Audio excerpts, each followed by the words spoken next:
Welcome to the Bagel Logic Podcast, the show where Papa Tom spreads wisdom like a smear of cream cheese on an everything bagel. Here's your host, Tom Jennings. All right, hello everyone. Welcome to the Bagel Logic Podcast, and as promised, I have a guest, and you showed up. That I did. And I say that half jokingly. No, but not anything related to you, Jess. It's because I've had many cancellations. Last second. Oh no, this has been on the calendar for a minute here. I'm ready. Yeah, I actually put on mine as well. So we're both in that now. Jess Marciano, and I'll do as much of an intro as I can. We met by chance because, oh my goodness, I'm going to say the D word, Democrat. Because you took over the Democratic website and social media presence and stuff. I had moved out of the town that I was, or the county that I was living in, which is Orleans in New York, and moved to Genesee County. And you were the person that I handed over the keys. And I said, here, take it all. You know, you meet people and sometimes they just pass in the night. But you know what? I took a liking to you. That's encouraging. I took a liking to you. I don't really script these things, and I'm a naturally curious person, and I'll do my best to try to not talk over you and whatnot, but sometimes I get excited. But I'll start out with, well, I know that you're into local politics, and I will make the statement that the jealous side of me, the fact that you were able to win an office, is something I was never able to do. You ever try running unopposed? That helped me a lot. Yeah. Well, that oh my goodness, I don't know if I would enjoy running unopposed, to be honest with you. So what? I mean, first, how old are you? I'm 36. You're 36 now. If anyone could see her, she doesn't look 36. So can you clarify that a little bit for the people who can't see me? She looks young.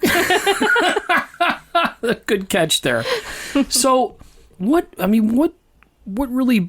precipitated this idea of getting into local politics? Because I'm just going to say it can be a dirty business, especially at the hyper local level, as I guess they call it.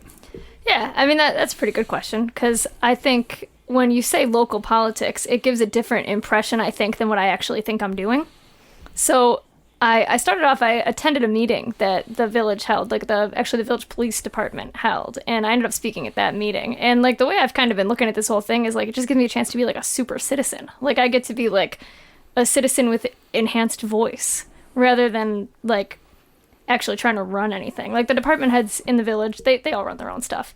So, I mean, they run it with oversight. It's not like blank checks, but they run their own stuff, and they're all good people who've been enrolled since before I got there. But to get an opportunity to connect the people that I know, the people that I see, with the people who make the decisions, one of them thankfully being me at this point, and possibly going forward, I'm in the middle of hopefully getting reelected. So getting to connect the people to the decision makers it sounds more like you're in charge when you just say the title, but really it's collaborative decision making, and I just excited to be a part of it. You're up for election again, and I'm very cognizant of that. So I will trust me. I was thinking about it before you came here today. I go to myself, she's going to be running for office, and hopefully you have aspirations to run for higher office, whether it be at the county level or the state level at some point. And this podcast will exist for a while, So I'm thinking to myself, man, I just don't want to put her in any corners that somebody could go back, listen to the podcast, and pull something out of it. And I guess that leads me in a very roundabout way to the next question. I mean, now that you've put yourself out there in terms of being a public official, are you more cognizant of that, or are you still, like you said, I'm super citizen, I don't necessarily think of that, I just have to do what I have to do? Yeah, in the sense that, like, I think just by the title, people put me in that position. Like, every once in a while, somebody will say something like, I don't mean to offend you. And I'm like, oh, that could have offended me. that they meant me. Like, I think that people tend to put that label on it. One of the things, I'm going around petitioning right now, and I won't ask anybody who works for the village to sign my petition. Not because I think that they'll think I'm strong-arming them. I just don't want the perception out there that I'm pushing them in any direction. I'm negotiating the police contract, and I have friends in the police department that I would like to have conversations with, and it makes me hesitant to, I don't want them to think I'm fishing for information. I'm trying to get really involved. Like any job I've ever had, I want to be as involved or as close to it as I can be. And when I'm getting into, like, I did my first ride along with the fire department, and it was about 15 minutes in, and the lieutenant leaned across the table and said, "So tell me the truth. Are you doing this because you want to reduce our workforce?" I said, "No, I'm doing it because I don't know what your day is like, and I have to make decisions based on what limited information I have. I want to increase the amount of information I have." But I think more than anything, it colors other people's perspective of me. So yeah, it does put me a little bit on guard. Well, if you're running unopposed, I mean, I know that in Albion politics, when I lived there were people that I don't necessarily know what their motivation was, and their current situation. And you don't have to comment on this. I wouldn't expect you to, but in their current situation, factually speaking, I don't live in Orleans County, so I'm actually free to speak about it without any kind of retaliation. But they hired some people. I mean, it was like they got a guy elected, and there was a bunch of friends hired for the position, and sometimes that's motivation. Other times it's a grudge and all that kind of stuff. And it's refreshing to hear you say, "Hey, I went for a ride along with the police department," because one of the things that struck me was one day you came out to a farmer's market where Tracy and I, my wife, were selling bagels, and you were just asking people for their input. And I was like, wow, that's refreshing. But the thing is, that's kind of what you're supposed to be doing, isn't it? Yeah, I mean, I talk a lot about how excited I am to be in this role. Like, it's something that I really never pictured myself doing, but I've always been interested in national politics, local politics less so until I joined up. But national politics particularly, I always had a lot of interest in, but never pictured myself in any kind of a political role. And then getting the opportunity to do it has been just this huge windfall for me. Like, it's a ton of fun. I said windfall, like it is money. Full disclosure, I make $4,000 a year as a trustee. But I'm counting the pennies, though. It's nice. Yeah. But it was just such a fantastic opportunity for me. But I'm not running because I'm the smartest person in the village, and I'm not running because I'm the most motivated person in the village. I'm running because I really, really enjoy the job. There's going to probably be, as much as I would love to continue doing this forever, there's going to be a time where I'm going to be opposed by somebody who's got more definable ambitions than I have, and they'll probably campaign harder than me. They'll probably take me out.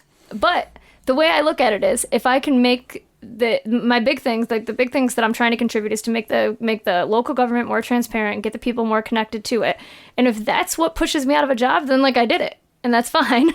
If I gave people the platform to make it feel, what I don't want to see is any more of that perceived good old boys club. If we can get somebody who's not already embedded in Medina, already embedded in Orleans County, to take an interest and bring their new and different talents to the table, then I'll feel like I lost a good fight and it was worthwhile. Yeah, I the only way I see you getting taken out is if there's some kind of huge hot button issue. The last time I remember Medina dealing with a legitimate hot button issue, and for those of you out there listening in the world that aren't familiar with Medina, New York, it's a very rural town. It's got a good historic district.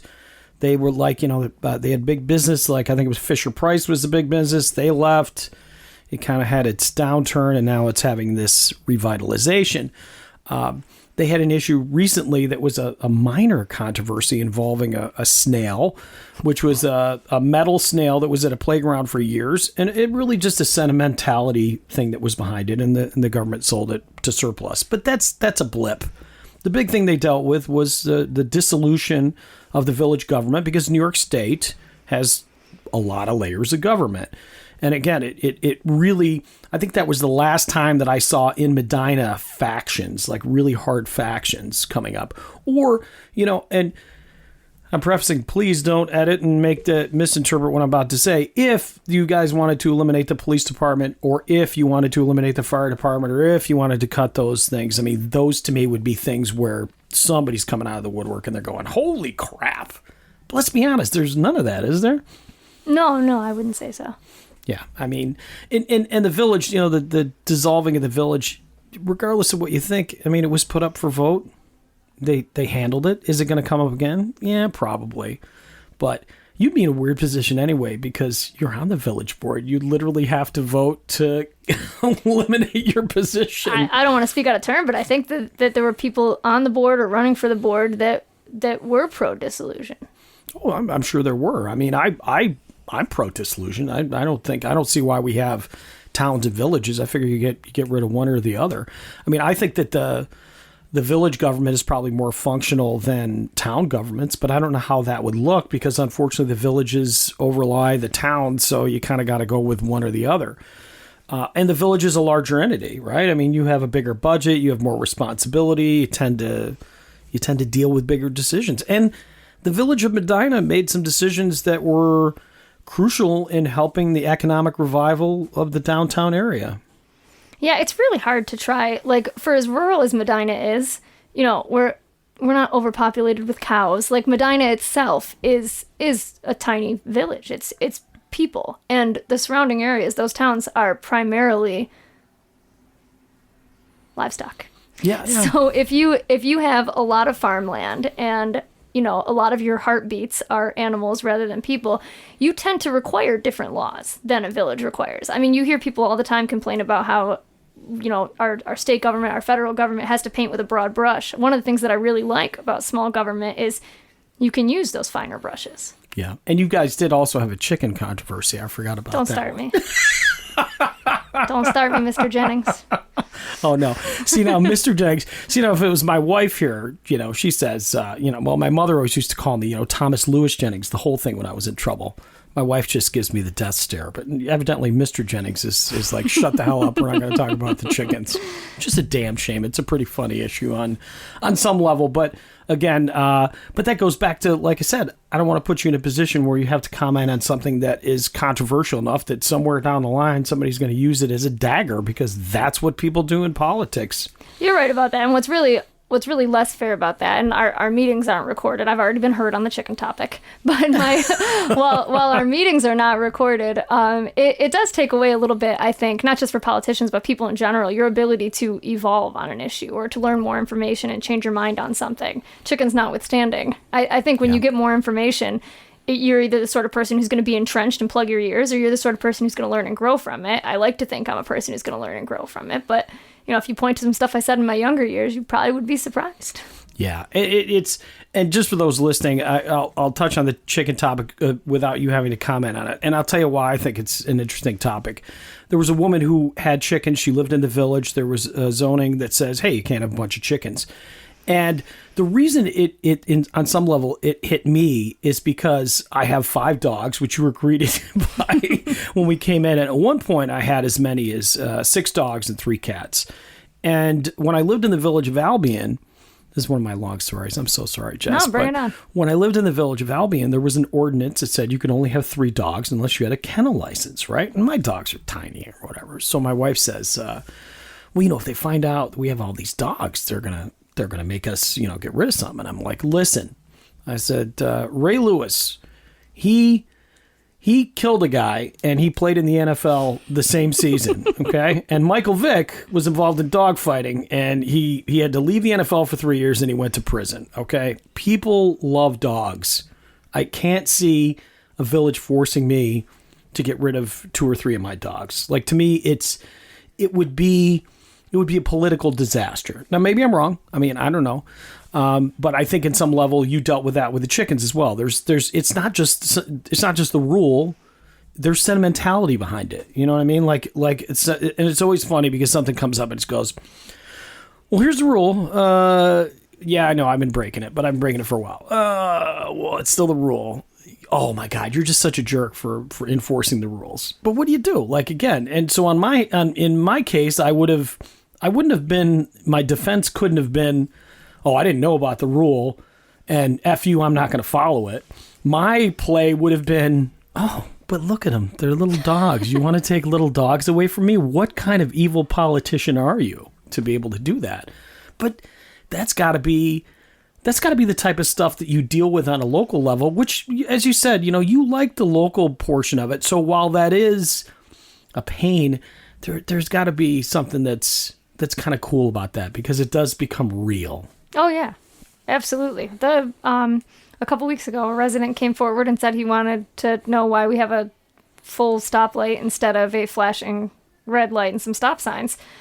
We looked into it, we saw if we could do it, and we did it. Like, that's how it should be. Like, everybody should have a voice, everybody should have... Now, granted, had there been some feasibility issue, there was a little bit of pushback that I saw on Facebook. Nobody came to the meeting to speak out against it, but there was a little Facebook commenting that happened about some concerns about the light. But overall, after everything was evaluated, a resident came to a meeting, had a concern, was easy to solve. Like that's how it should be at this level. Like so small, so local, somebody can just come in, say their piece, be heard, be considered, and an action taken. It's cool, and you don't see that a lot when you watch national news. No. But that was you. I mean, from what you're telling me, that was your experience that got you into government, is that you went in front of the board and you had a situation and it was resolved and you said, hey, I want to be that person. Yeah, to some degree. I mean, it wasn't my situation. It was that police meeting that, remember when the governor had, in 2020, the governor had everybody come reevaluate their police departments in order to continue to get funding. Ah, that's right. Yes, it was like some kind of cultural diversity thing or something along those lines. And was there a special board that was put together? Or? There was, yeah. Okay. There was a police advisory board that was put together, and there's actually still in the village. I think we're the only one in the county still doing it. We have a police advisory commission that goes forward. We meet every other month, and it's been pretty fruitful so far. That's how we ended up with National Night Out in the village, which is that first Tuesday of the month when apparently the whole nation should be getting together. We did see a lot of Orleans County there, which was great. And we're actually excited to host it again next year, too. It's going to be a little bit bigger and a little bit more fun. But it was like stuff like that is bringing the people together, like bringing the community together. Like that's way more fun than any like authority you're going to get in this role, because it's minimal, and any action you take comes with very fast Facebook backlash. Yeah, but and I mean, I'm thin-skinned. I'm not gonna lie. I hate it. I can't handle too much negativity directed towards me. I can dish it sometimes if there's somebody I really don't like, but or if somebody says something that's just so patently offensive that it just makes zero sense to me. I will do it, but again, it's weird. I kind of fall into that odd category where I don't want to be the dick that's driving you crazy per se, you know, as a government official. But I also, there's times where I have to balance it between, is this an issue that I'm passionate enough to comment on? And you know, I had a discussion with a friend the other day. It's like there's people that comment on Facebook that, you know, you look at them and you go, what the hell is this guy thinking? He's just a complete idiot. And they don't show up to meetings and they don't do all that other stuff. And I think on some level, people think, oh, you know, if I'm commenting on Facebook, I'm participating in the process. And I vacillate. There's times where I go, yeah, that's bullshit. You're really not participating in the process. You're just a keyboard bully. But then there's other times where I go, yeah, but you know what? They're still commenting, whether I agree with them or not. I guess I have to respect the fact that they've taken enough time to weigh in on a topic. Am I going to change their mind? No. Are they going to change my mind? Probably not. But it's still an important part of the process, isn't it? Yeah, and a lot of times some of the comments that I see on there, believe it or not, push me down a different rabbit hole and into some information that I wouldn't have gotten otherwise.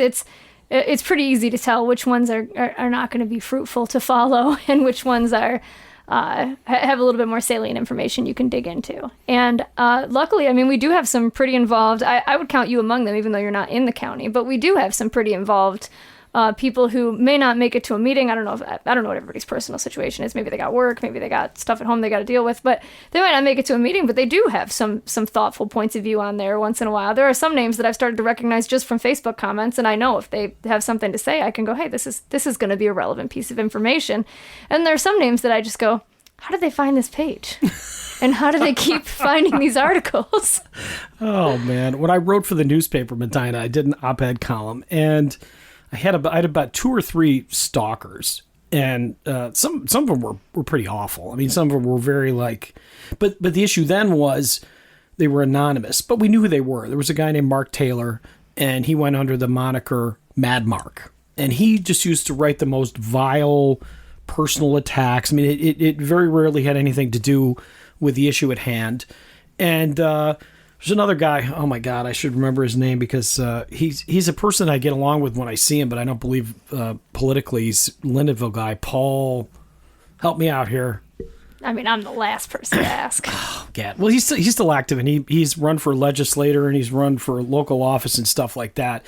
And he tended to be kind of a jerk online, but he's run for office and he's been active and things like that. But yeah, I guess you're right. I mean, it's on some level, you have to get information from somewhere. And while social media is not the greatest source, it is what it is, right? Like it's still a source, and you have to weigh, like anything, you have to weigh the source. And at least now, for the most part, people have to use their real names, which I don't know how some people do that and write the stuff they do, but I don't know. Somebody probably says that about me sometimes. No, you're right about that. And Facebook really is. I know a lot of different communities have moved away from Facebook as their social media of choice, but Orleans County is very entrenched in Facebook. I think that the whole site could shut down before we leave. So there's a whole lot of personal interaction on there. And yeah, you're absolutely right. With everybody knowing everybody, it's really surprising how far off the rails some of those comments can go. And has it ever gotten to a point where you've taken something personally? Oh yeah. Oh yeah. I mean, I think anybody who knows me fairly well knows that my heart's pretty much on my sleeve. And like you said, I don't love a lot of negativity lobbed directly at me. At first, I was like, I'm just never going to comment on anything. And then I was like, you know what? I'm commenting on everything because I want to be transparent. And then I realized how much of my energy is spent not being heard. And I just kind of go, well, maybe somebody else read it. maybe not this guy, but maybe somebody else read it. Well, you've got a kid, daughter. Mm-hmm. Just that's your only child, right? Oh, forever, absolutely. And she's how old? 3, 4? Yeah, about 3 and a half. She's 3. So, and I'm going there because my kids are 29, 34, whatever. But my kids have taught me some things. And it's interesting because your daughter probably teaches you things now, but when she gets to be an adult, she can teach you adult things. So my son said to me one time, I was going back and forth with somebody. I think it was one of the clowns that was on social media when I was writing my newspaper column. And he says to me, he goes, "Hey, Dad, that guy, nobody takes him seriously because everybody knows he's an asshole, even his friends." And so it's like, it thinking like that has helped me. And there's sometimes where I'll get into it with somebody and I'll go back and forth and I'll have these exchanges and I'll be like, my blood pressure's boiling and I can't talk to Tracy about it because Tracy's, she's logical. She's very logical minded. And she's just like, why the hell are you wasting your time on Facebook? Whereas, my son kind of knew how I ticked and he says, Dad, nobody cares what this guy says. And there's a lot of validity to that. It's kind of weird, but it still takes me a minute to get to that point. And it's cool that I was able to learn something from my kid. And so we'll shift nicely into momhood. I mean, what's tell me about your daughter and, the whole story and everything and why you decided to have a kid. I mean, you had your kid, you see this, this drives me nuts too, because my kids didn't want to have kids till they were in their 30s. I wanted to be a grandparent so much earlier. I had my kids all in my 20s, but I think your generation waits a little bit longer. I mean, how did you approach the decision? How did it all come about? Well, there's got to be a little luck there, because I can't have an accidental pregnancy in the relationships that I'm in. So I think that most of my foolish years were also my broke years, and making a baby with a woman is expensive. So to be able to take that next step with somebody, I would have had to find a stable person that I wanted to make a life with and have an income, and those things had not lined up. So were you guys married?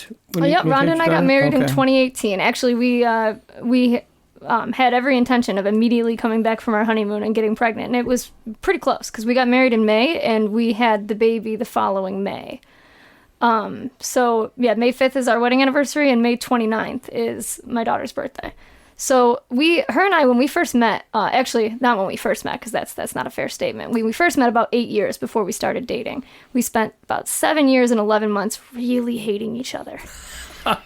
We worked for the same big box retailer in different sites, but we both were kind of experts in the part that we were in. So we ended up visiting a lot of stores often, just bumped into each other just enough to know we hated each other. I'm talking like snide nicknames and petty comments. Like we really did poorly for 7.5 years. And then very suddenly she was my boss and I very quickly changed my tune and I was contrite and kind. And when her and I were getting to know each other in those first few weeks before we even thought we might date, but when we were starting to get the idea we might sort of maybe date someday, I asked her, I said, how about you? You gonna have some kids someday? And she said she'd never once thought about having kids, but looked at me and thought, maybe, and said, I might someday. And how about you? I said, yeah, I definitely want to have kids. At that point, I thought for sure I'd have 2, but then having one, let me know. 1 is enough. And so, we got together 2016, got married 2018, and baby 2019. So you did it right, though. I mean, like you did. My son Tom did it right as well. Like he was with his fiance for a long time. They were married for. So you were married for how long before you had the baby? About 2 years. Well, no, we were married for a year. We were together for 3. Okay, and your daughter's name? Cadence. Cadence. Okay, not that I forgot. I forgot. I did. But, because I don't want to say the kid, Cadence. No, we call her the kid, but she's going to be thrilled to hear her name on the podcast. So Cadence. That's a huge win. We're going to say it a bunch of times. She's adorable. My granddaughter's 4. For a lot of years, I really hated that age once my kids got a little bit older, but it's fun. There's something about the eyes and just the magic that, the way they see the world, they see it in a way that brings you back to how you used to see the world, the big people that love me, and, and animals are so special, and stuffed animals and playing and all those things. But marriage, kids, I mean, that stuff's hard. I mean, male, female, whatever.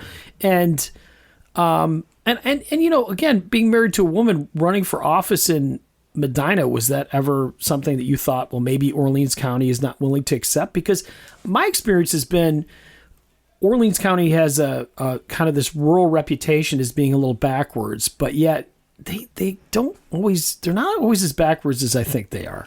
Yeah, you know what's funny? I was a little bit hesitant when we first were planning to move here because, when we were first planning to have a kid here, because I can tolerate just about anything I think is a little ridiculous, but then thinking about my kid growing up in that environment was a little stressful to me. But I talked to some people who were very reassuring, and I thought it would be okay. Really, the only conflict I ever get is, I guess, like negative conflict. It's not because you're gay.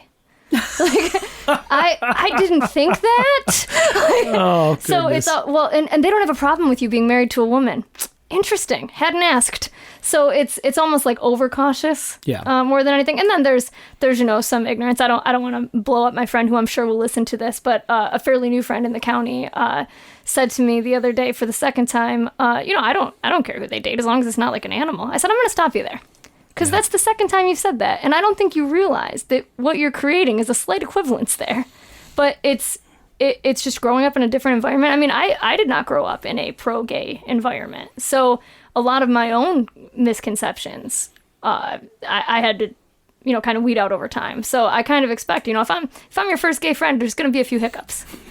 But for the most part, really, the only negativity I get is kind of like forced positivity.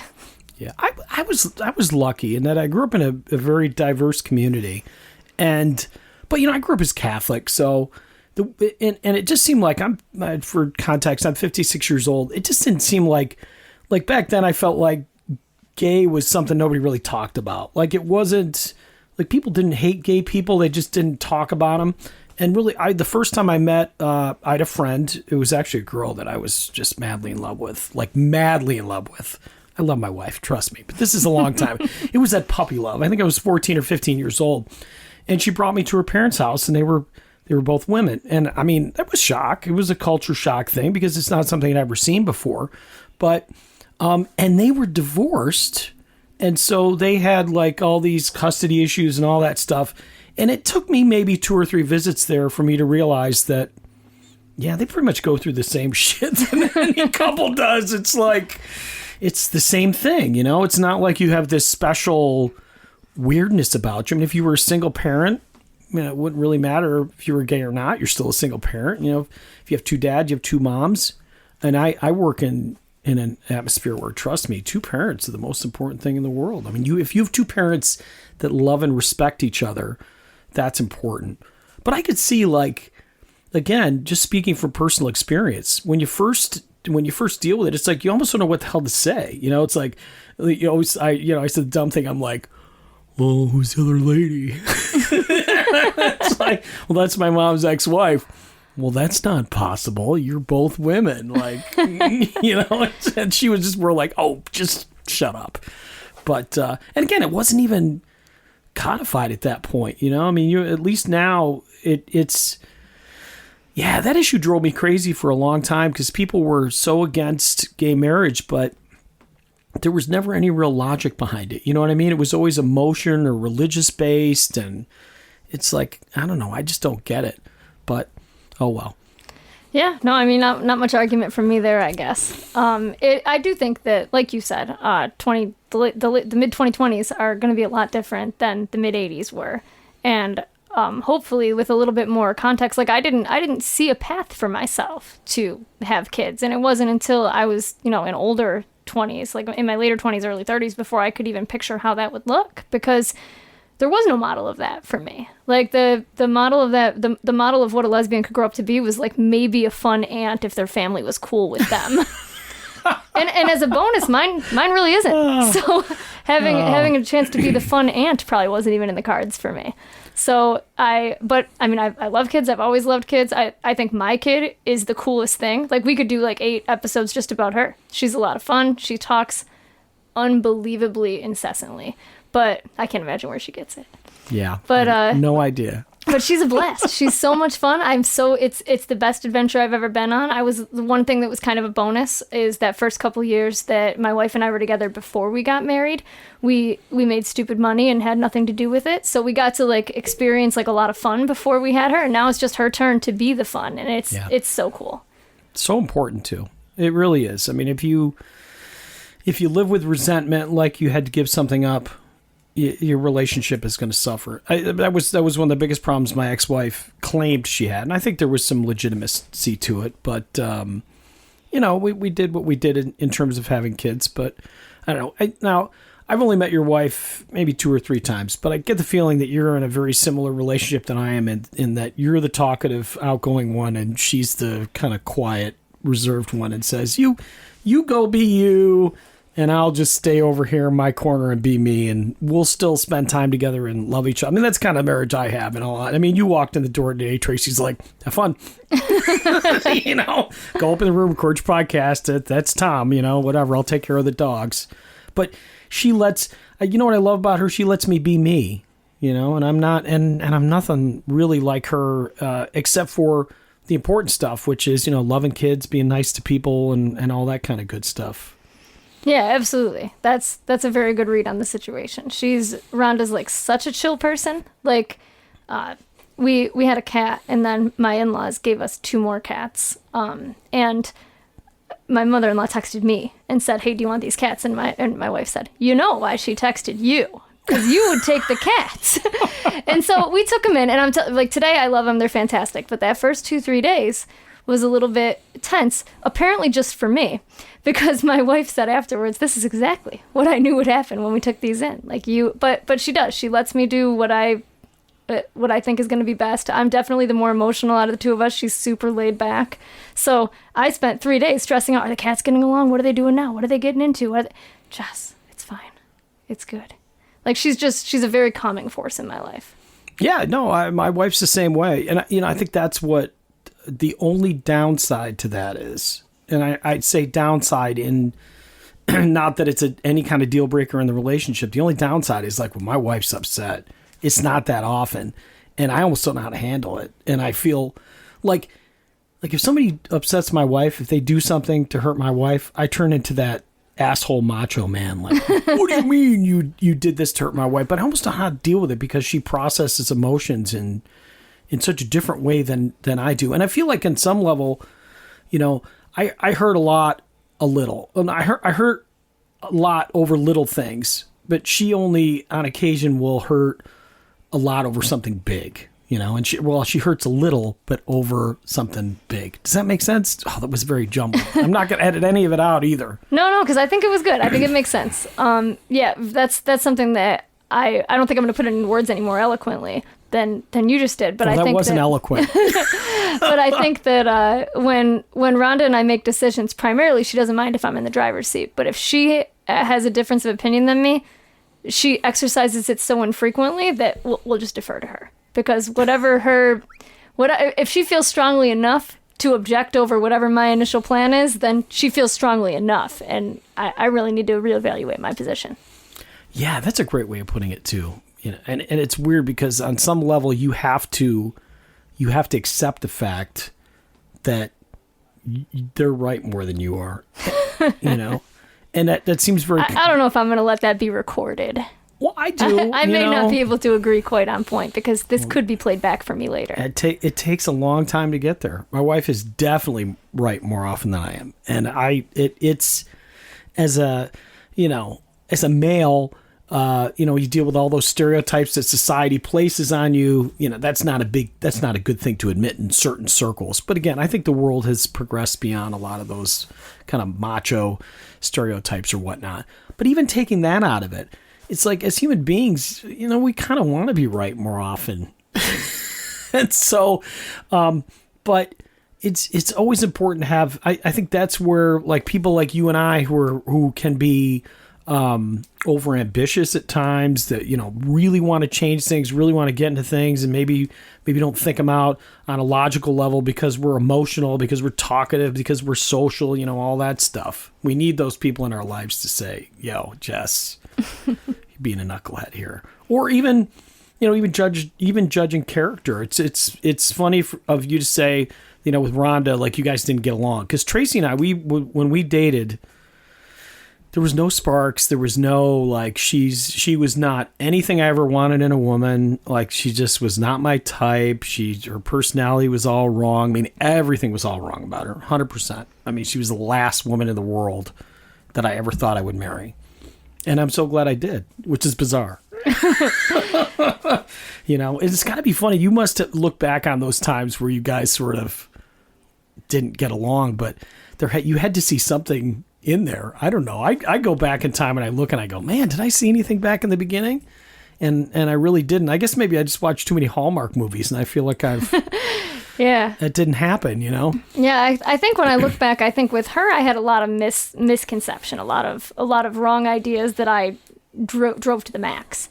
With her, I think that, I'll be honest, the couple times that her and I met were not under the best of circumstances work-wise, and my immaturity showed. And so I think for her, she took those instances and magnified those. So for me, I think I mostly built on a fiction about her, but she built on some truth about me. So I don't think there was a whole lot of potential until we actually were interacting with each other, and she saw what I was like when I wasn't backed into a corner, and I saw what she was like for real instead of this image that I had built. And neither one of us were anything like what the other had pictured. Where did you live before you moved to Medina? I grew up in Spencerport, then I lived in Greece for a while, then I went to the southern tier, like Silver Springs, Warsaw area. Then I went out to Buffalo and Amherst. That's where I met Rhonda. She grew up in Lockport. And now I'm here. So you're kind of a Rochesterian, I guess. Rochester, born and raised, for sure. Yeah. And she's a Lockportian, huh? Yeah. It's funny. I used to do a lot of, I used to cover concerts and stuff out in Lockport. So I dealt with a lot of Lockport people. And you don't think that a community like Lockport would be that different from, let's say, Spencerport, or even that Rochester would be different than Buffalo. But I claim my Buffalo-ness right now, but I'm still a Rochesterian at heart. I don't know. It's a weird thing. I feel a deep affection towards Rochester, and my kids. It's funny because they gravitated towards Buffalo, and they are Buffalonians. True through and through. But I guess, again, living in a place like Orleans County, you can almost gravitate towards one of those communities. But it's funny too, like how you say that, because I lived in Buffalo, like in the actual city of Buffalo, whereas I lived adjacent to Rochester. But I get to Rochester and I just feel like I could take a breath, like I'm home. It's normal. Yeah. And in Buffalo, I'm not quite familiar with my surroundings. Something about just growing up outside of that city just feels more like your home. I think because Rochester's a little smaller, maybe it's. And it's always been kind of the ugly cousin to Buffalo that you sort of feel an affection towards it. And I'm sure people that, I don't know, you it's like you got your hometown, which is Spencerport. Like in my case, it was Brighton, which was a suburb outside of Rochester. But then there's always the city that you kind of hold. And again, my kids grew up in between, so they could have gone either direction, and they just instead went to Buffalo. And there was a long time I kind of had a problem with it. Isn't that weird? Like, oh, it's a betrayal. I'm with you. Yeah. I mean, these are all issues I guess you got to think about now with your daughter. I mean, you're in Medina. She could become just a full Buffalonian. Would that be good or bad? I mean, we're assuming she's going to stay local altogether. We don't know. So what, in terms of parenting, I mean, are you compatible? Is one person the disciplinarian? Is the other one the fun parent? I mean, luckily we are very compatible. However, yes, definitely one of us is, we joke around that she's the fun mom and I'm the utility mom. If she needs to throw away a piece of garbage, she'll hand it to me. She wants to play with her Barbies, she's grabbing Rhonda. Like, she definitely has, we're in roles. But I think some of that is just by nature of I was the gestational parent, I was the stay-at-home parent, and still am.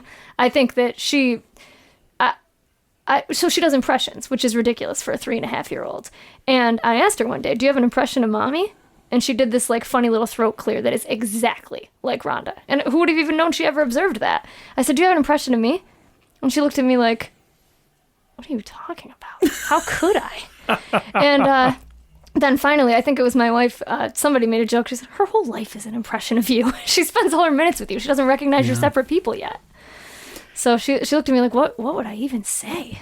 Well, again, with Rhonda working, I mean, it's I think there's a strange mystique to the working parent if you don't see him as often, you know? Yeah, and we really have, I mean, luckily right now with me being home and her not having, like, neither one of us have to get up for anything in the morning. We were lucky to be able to kind of shift her schedule back.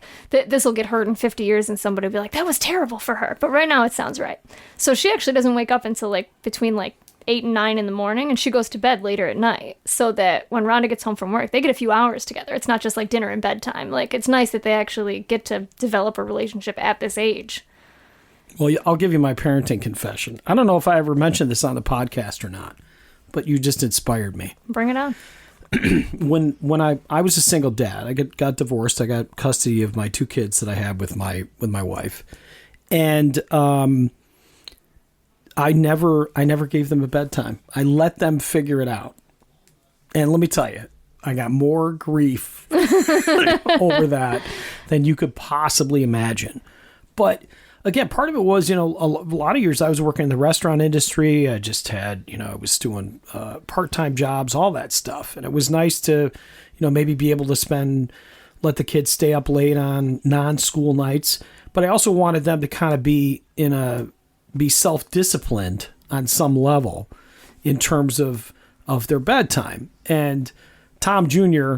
Was always an irresponsible twit who stayed up way too late, was drowsy, late to school, and he really took advantage of the situation. Whereas Trevor, who was the younger one, man, that kid could just, it'd be like, didn't matter, man. 8 o'clock at night, or 7 o'clock or whatever time he had to go to bed. I mean, he went to bed, never fought him, always regulated his sleep schedule.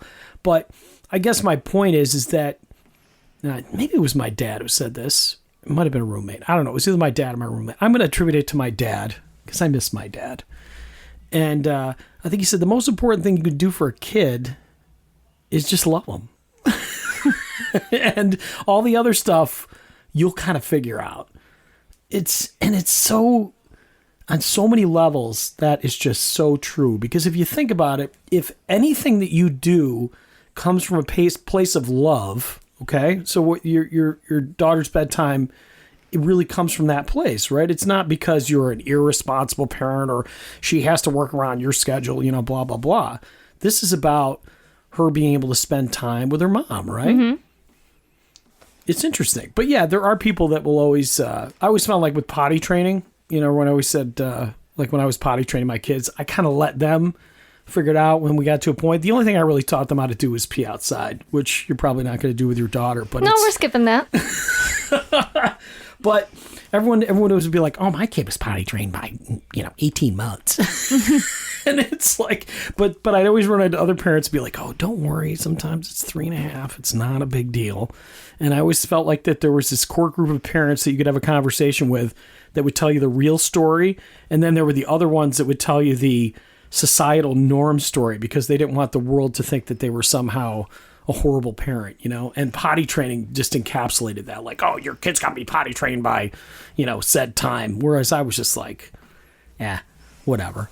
And Thom Jr., he raises my granddaughter, Michelle, a lot like that too. He gives her space to be her and he gives her some structure. But, at the end of the day, I mean, the kid knows she's loved. Yeah, and the stuff that would have been a big deal 20 years ago is less of a big deal now. Like, I feel like when we were growing up, our parents all had kids and then had a vested interest in making it look like they didn't live in the house. Like, you couldn't have a toy out, nothing. Now, my kid's stuff is everywhere. But, and not like in a hazardous way, but like, she lives in the house. Her little Minnie Mouse kitchen is in our kitchen. Like, she's fully integrated member of the family, which means when we're going out somewhere, I take her opinions into account. When we're heading somewhere that I know she's not going to like, I try to factor in some fun for her so that it's not going to be miserable. Because, like, I just think nowadays, and maybe you were doing it when your kids were growing up too, but I think, yeah, kids are treated much more like people now than they were a few decades back. Yeah, my dad, back to my dad again, and he really, he impressed upon me a few things. He also said that you should never talk to your kids with baby talk. And I didn't quite understand where he was coming from until I had kids. And it made sense because their vocabulary was so much better if you talk to them like you and I are talking. Yeah. You know? Obviously, they may not pick up on everything or whatnot, but it's like anything. If you're talking to somebody who speaks a foreign language, you kind of sense the nuances. And you certainly don't. I mean, they're learning how to speak from the adults around them. So if you teach them at a young age to speak baby talk, that's what they're going to speak. And they'll probably speak it a little bit longer than they should. And it definitely worked out for my kids and my granddaughter. I mean, she's, almost 5. I mean, my God, she could have her own podcast for that matter. I mean, she has a wonderful vocabulary. You should set her up a guest spot. She's been in here a few times, but she just likes to, flick her finger at the microphone and make that noise. That was my flicking finger noise. But or there's a little beach ball in here, and she'll throw that around and throw that at the microphone. So, but if I could calm her down long enough to speak into the microphone, she'd be a great guest. Yeah, today it's I got to share this because I probably talk too much. I should have let you talk more today. But man, just before I came home today, I picked her up and I took her to dance class, and we were getting ready to go, and I gave her a hug, and then we were taking off. I was walking back to the car, and she called me back over, and she walked over and just planted just the cutest little kiss on my cheek. And I thought to myself, my God, does it get any better than that? Fantastic. It's just such a, and that's, on some level, that's learned behavior. They have to see somebody loving somebody else like that. And I know that her mom and dad have that kind of loving relationship. And to get back full circle, that's the role of the parents, isn't it? I mean, you're modeling how to get along, how to negotiate, how to, all that kind of stuff. And as much as it's a huge responsibility, I think sometimes people just overcomplicate it. Yeah, you're right about that. And it's probably, it's like the political thing. You're working with, I don't know, how many other board members are in the village board in Medina? Oh, there's 4 of us all together plus the mayor. So the 5 of you guys got to figure out a way to get along too, and on some level, that's modeling how citizens in the community should get along. It's crazy. Yeah. So I don't know. There wasn't a question there, but I mean, I'm with you though. I'm with you. Yeah, I do. I really wish that I at some point had been elected to office. But I will say, based on personal experience, that I've not always played well in the sandbox when it comes to committees. There are just times where it has really taken a lot out of me in terms of just when you get. Like I said, you got to play in the sandbox nice, but man, there are times when people just come in with the worst of intentions and it just sucks the life out of you. Yeah, or when somebody has their own idea and then you can't, they will see nothing else. So even if really good evidence is presented to them, they will see nothing but their idea. Yeah, and that they're willing to, I joke with my students sometimes when they get into, I call it the Tiananmen Square mode. They're standing in front of the damn tank and they're just not going to move. And it's, I don't know. I feel like everything in life, whether it's parenting, government, anything, relationships on some level, I mean, really, the people that I hate and the ones that I don't get along with, and I don't use the word hate in the true sense of like, I hate them. I say it in a more flip, hate, dislike, Sure. irritated by. I mean, they're the ones that they just don't, like, it's all about them, and they just don't want to learn anything. They don't care about other people. It's crazy. Yeah, I will say that at least for the little stuff that I'm involved in the village, the couple committees and the board, I do think that they're all pretty flexible people. Typically, the inflexibility comes from somebody who has an idea and brings it to me, like, how I can cut a couple million off the taxes, and then when presented with reality, is unable to hear it. So that I do think we tend to have a lot more flexibility in our committees and boards, but it's often a resident that comes to me with, they figured it out and they cracked the code. And the 5 of us couldn't figure it out, but they figured it out. And then when presented with the information the 5 of us are operating with, it becomes all of a sudden impossible to hear. Well, I mean, if you, it's got to be tough. And again, you've got to be able to figure out a way to tell them a way that's not disrespectful, but also is realistic, you know? I mean, government, as I said, the police department, I mean, that had to be a tough nut to crack because, I mean, through my life, I've had really bad dealings with the police, and I've had really excellent dealings with the police. Ultimately, as a concept, police, they're great. They're great people. They've done a lot. We need them. We need to support them on so many levels, and we got to get rid of some of the assholes. But I think police officers have kind of felt backed into a corner by certain individuals and groups and everything like that.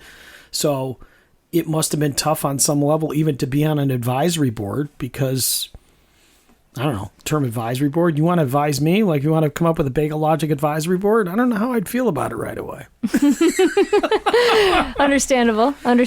So. That is another cool thing we have going on. Our police chief and our police lieutenant were, no, I wasn't on the initial round. That was the meeting I went to. It was already in play. But the initial commission, which disbanded to make room for the new one, the initial group, I think that the chief had said he was a little bit hesitant because for everything you just said, I don't really know if I want another layer of investigation into my life. Just like I am about, brushing my teeth. Don't watch me do it. Like, I'm going to do fine. So it's probably a little bit more serious when it's your career on the line. And he said by the end, he felt like it was an open and collaborative thing. That the chief and the lieutenant are what helped propel this next layer. So they are real receptive. Yeah, no, they seem to have been. I'm looking at the time because the dogs have done fabulously well. It's been 52 minutes, and he probably heard them in the background.